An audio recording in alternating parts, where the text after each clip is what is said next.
Hello, in this presentation we will discuss the use of observation as a method of school and classroom assessment.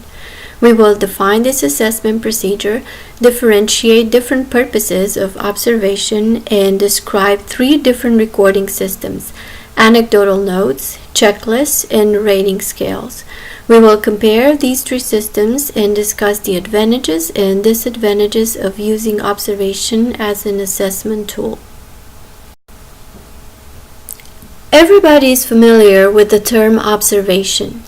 In education, I think observation can simply be explained as an intentional and systematic act of viewing individuals' behavior, interactions, or other processes in order to collect information that helps educators make decisions. The key word in the definition of observation is systematic. As I mentioned before, educators make inferences and then make decisions based on the information collected through observation. The inferences are more likely to be accurate when the information is collected in a systematic way, and therefore decisions are more likely to be appropriate. Observation is used in education for different purposes. It can be used as a scientific method in educational research or as an assessment procedure. Educators can use observation to quickly determine students' current level of performance, whether they are adequately completing a task, whether they are making adequate progress towards a learning goal, and if they don't, where the challenges occur and how students approach these challenges. In other words, observation can be used to assess students' current level of performance, to identify their strengths and limitations, to examine and record their progress, to analyze specific problems that students may encounter, and to inform instruction and curriculum development.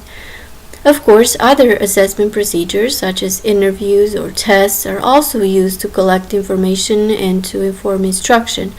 However, observation is more appropriate in some situations because it allows a direct evaluation of manifest behaviors and skills such as oral reading, speaking, listening, social interaction, application of skills such as handwriting or typing, using a specialized equipment, and so on.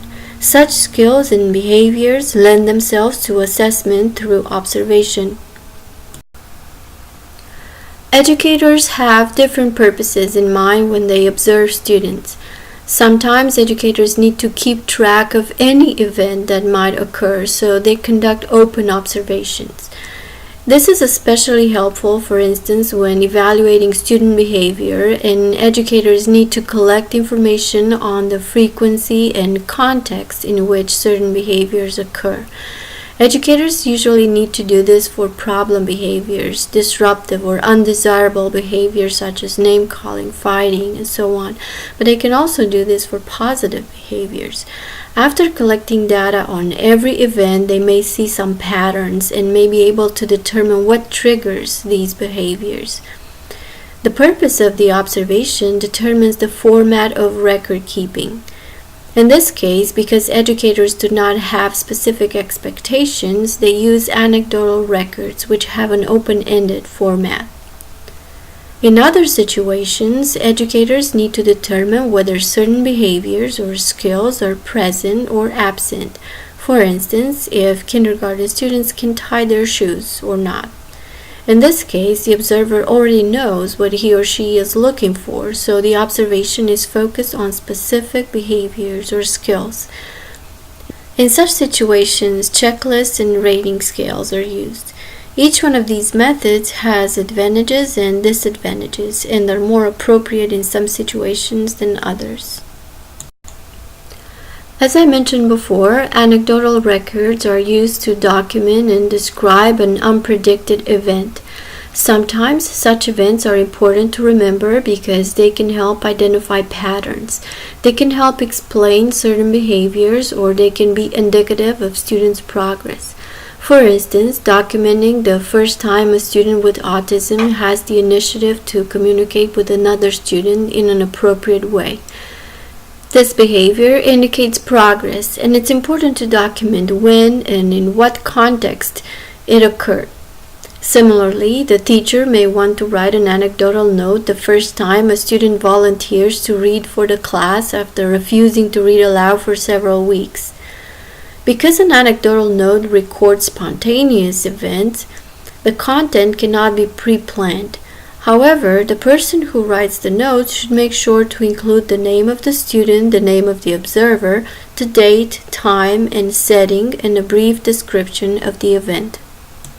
In order to be effective, anecdotal notes should follow certain guidelines. For instance, they should be used to document either behaviors that are typical for a student, for instance, a temper tantrum, or a behavior that is unusual for a student or marks notable progress. The description of the event should be factual, free of any interpretations. The observer should refrain from making judgments or expressing opinions and simply describe the facts. Similarly, the observer should not use vague or interpretable words. The language should be very clear and objective. Also, an anecdotal note should include only one observation and should not be used to record behaviors that can be captured by other forms of record keeping, such as checklists, which take less time to complete and can assess a multitude of behaviors. To illustrate the usefulness of these guidelines, let's compare two anecdotal records of the same behavior. The underlined words in the first anecdotal note are either too vague or express the observer's interpretation of the facts. For instance, the phrase "a large pile" is very subjective. The reader does not know what large means. Is it 10 blocks or 20 blocks? Similarly, the phrase "different colors" does not indicate the exact colors that were used or how many colors were used. Further, instead of quoting the exact remark, the observer provides a personal interpretation by saying that this remark expressed satisfaction, when this interpretation may or may not be accurate. Similarly, the word "happily" is an interpretation of the observer. Again, we don't know what this interpretation is based upon and if it is, in fact, accurate. The example on the right is much more detailed. It describes the facts, eliminates the vague and interpretive language, and provides exact quotations for the verbal statements. This makes the anecdotal note much more informative, more meaningful, and useful. There are several other things that educators must consider when using anecdotal notes. First, educators must create opportunities to observe behavior and plan activities when observation can take place. The observer should write anecdotal notes immediately after the observation took place, like for instance during oral reading or even during recess if we're observing students' behavior. In order to be precise and objective, anecdotal notes should be recorded as quickly as possible. We don't want to rely on memory because memory is very subjective and may leave out important details. Also, educators must find the recording system that best works for them. Writing an anecdotal note takes a little bit of time, and we want to reduce this time to a minimum. Having a form is helpful, but carrying around a clipboard may not always be practical. Some teachers carry post-its with them and then organize them at the end of the day. It is also possible to use audio recordings if it is more convenient. The recording technique may vary based on personal preferences, on the subject area, or the type of instructional activity that is taking place. The most important thing to remember, however, is to avoid making decisions based on a single anecdotal note. Some behaviors may be accidental and may not be representative for a student. We have to carefully analyze an entire series of anecdotal notes to determine whether the events are meaningful, are describing a pattern, or are typical for a student. Such data can then be compared with data from other forms of assessment, discussed with parents, and used to make decisions about a student's educational needs. While anecdotal notes capture unplanned events, checklists help educators focus observations in advance by establishing a list of behaviors that need to be observed. They allow educators to record whether a particular set of steps, processes, behaviors, or characteristics were shown or not shown by a student. Checklists can also be used to evaluate a product like a piece of writing or a science project. However, using a checklist to evaluate a product is rather simplistic and may not capture enough information, so it is not always recommended unless the product is very simple or we are only looking for a few specific things. Most of the times, a checklist is used to evaluate behaviors, skills, processes, or the application of procedures. This is an example of a checklist used to observe whether students manifest specific behaviors at an early age. The first column lists all the behaviors that we want students to show, which in this case are the learning objectives or the desired outcomes. So notice that they are phrased in concrete terms, they refer to observable actions, and that each sentence includes only one behavior. To ensure accuracy, it is very important to assess each behavior separately. If we observe a group of students, we may have separate columns for each student and use one checklist per observation session, while making sure to record the date when the group is observed, and then organize the checklist from different observation sessions in one folder. When observing only one student, it might be easier to write the student's name on top of the sheet and use the columns on the right to record observations from different occasions. So the heading of each column will be replaced with the date when the observation takes place. This is especially helpful when observations are conducted over a period of time and we want to see how a student progresses, how many more behaviors are shown from one session to another. We can use tallies to indicate the frequency of each behavior if frequency is important. For instance, students should generally respond to questions from peers when they are prompted, so frequency is important in this case. The number of times a student makes suggestions is also important. Based on this number, classroom participation or engagement in peer interaction can be evaluated as insufficient, normal, or excessive. In other situations, we just need to know if a student mastered a certain skill or not. For instance, if he can tie his shoes, and frequency is not necessarily relevant. As I mentioned on the previous slide, the first column of the checklist includes the learning objectives. These can be formulated based on the state standards, district curriculum guides, teacher guides, goals from individualized education plans, and so on. When a student process is the focus of assessment, the checklist should include specific skills that students should demonstrate while completing a task.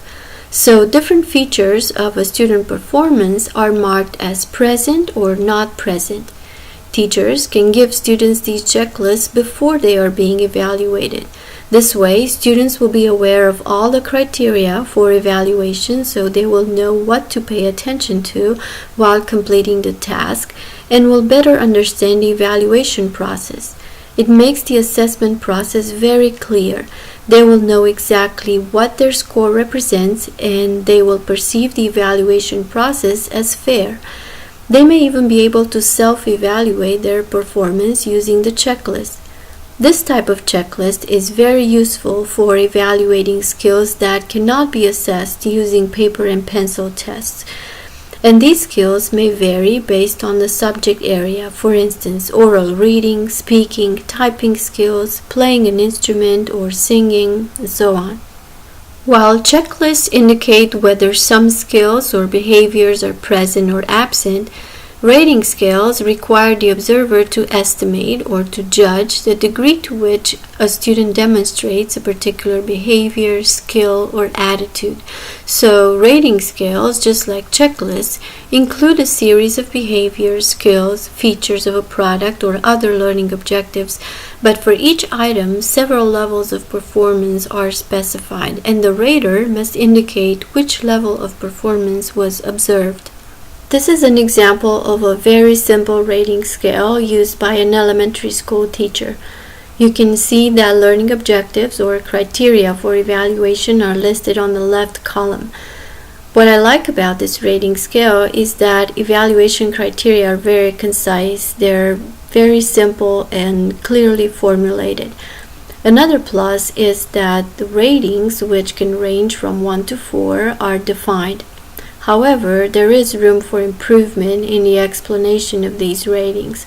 For instance, wording such as just right or some may be interpreted differently by different people. They may also be interpreted differently by the same teacher at different times of the day or in different contexts. Also, when evaluating behavior, the phrase just right should be the desired level of performance, so having an extra level of exceeding expectations seems unnecessary and redundant.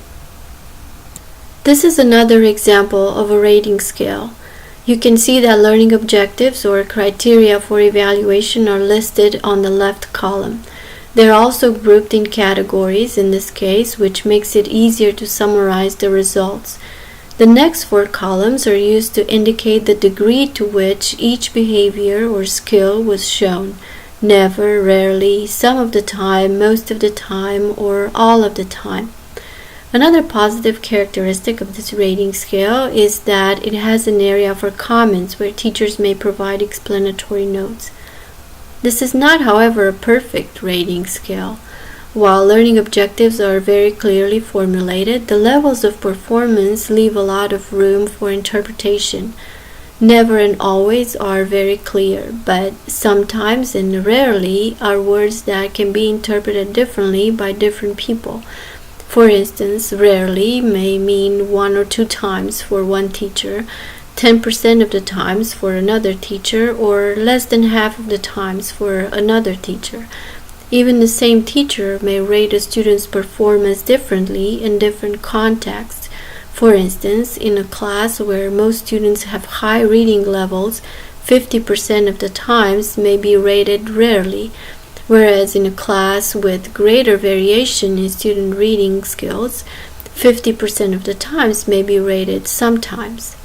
However, parents, school psychologists, or other teachers who are reviewing these ratings do not have this contextual information and have no indication as to what sometimes really means. So a better way to do this would be to provide measurable criteria for each level. For instance, instead of sometimes, say between 50 and 80% of the times, and instead of rarely, say between 20 and 49% of the times. In conclusion, there are certain steps that we should follow when using observation as an assessment tool. First, we must determine the purpose or the focus of the observation. Sometimes the purpose is to capture spontaneous behaviors, whereas other times we need to observe students' performance on a planned task or activity. Based on this, we then decide which recording method is most appropriate. We use anecdotal notes for spontaneous behaviors and checklists or rating scales for the planned tasks. We then have to determine when the observation will occur and, in the case of planned tasks, create a list of behaviors or skills that need to be observed. These are based on the learning objectives that we derive from the state standards. We have to decide whether we need to observe a process, a behavior, a skill, the implementation of a procedure, or a product. Based on the content of this list, we then have to decide whether it is sufficient to only indicate whether these behaviors are present or absent, in which case we can use a checklist.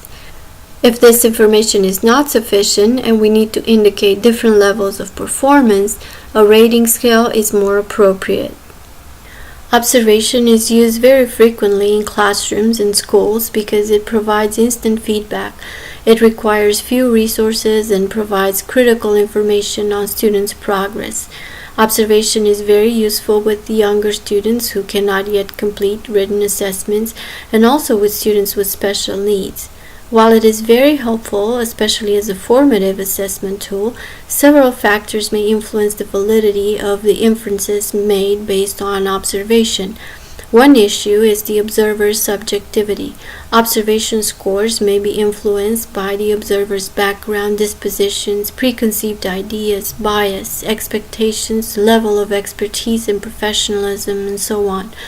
Also, the fact that the observer must take notes may sometimes lead to interruptions in instruction or may intimidate some students.